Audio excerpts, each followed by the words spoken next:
So I was fighting this bearing race to get it out of the input shaft support.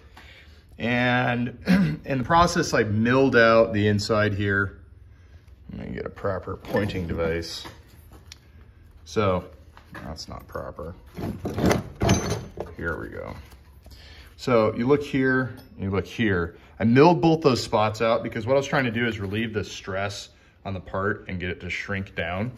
And then in the process of that and trying to fight with it, it was still pretty tough, and I wasn't able to get all the way down into here because I was a little bit hesitant. And these bearing races are hard as fuck, and the carbide I had was not going to tolerate it. So I welded this piece of rod in here because I figured I could weld something in and then I could push the race out. Jesus. And tried that, rod popped out. I was like, you know what? I'm gonna fucking weld on this thing and see if I can't get it to pull the part in.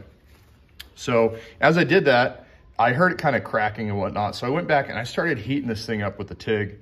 I welded 2 tabs onto here that I could possibly use as prying tabs to pry it out. But the thought occurred to me to just take the TIG torch and, as if I was welding, go on the inside of the race, right? Because what happens when you weld on something like this, you're changing the chemical properties of it, right? And you're gonna change the structure of the material as well if you get it molten. And you'll see this is like when you weld and the weld pulls to one direction, that's because as the material's cooling, it's contracting. And even though it looks dimensionally similar, it's not. It's not the same, right? And you're changing its properties. And what I use that to do is to essentially shrink the race outside of the input shaft or the support retainer. And it worked. Like, I pulled it out with a pair of pliers.